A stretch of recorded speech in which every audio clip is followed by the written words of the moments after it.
接落嚟一齊睇下娛樂快遞啊！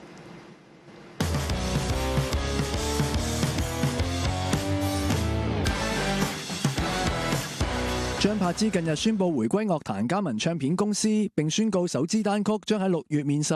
曾經締造無數經典銀幕形象嘅張柏芝，今次佢選擇將咪高峰握在自己手裏，以歌手身份強勢回歸樂壇。張柏芝展現出前所未有嘅強大氣場。柏芝又喺社交平台上表達將接入全新主線，重啟音樂征程。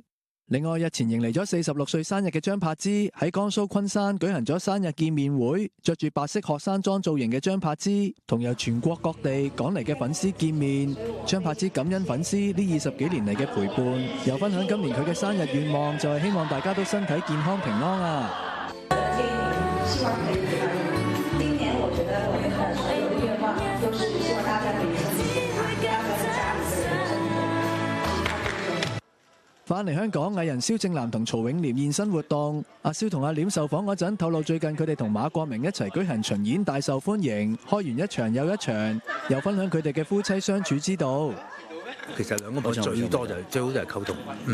我覺得相處大家要體諒好多啦，咁忍耐啦。忍耐唔係代表唔好㗎，因為有啲忍耐咗咧，件事過咗咧，跟住大家就會明白咗，跟住可能又提升咗你嘅感情嘅。咁跟住我哋嚟緊會喺好多灣區嘅唔同城市咧，會繼續開啦。大概都已經去到9月㗎啦，暫時安排到。咁亦都阿廉哥又好好腳頭啦，佢啱啱去完美國翻嚟之後，我哋突然間又接咗一場美國，跟住又會去雲頂上去唱歌，咁所以又即係多謝晒好多客戶，好中意我哋3個，多謝即係支持我哋嘅演唱會咯。係啊，多謝。鳳凰衛視綜合報導。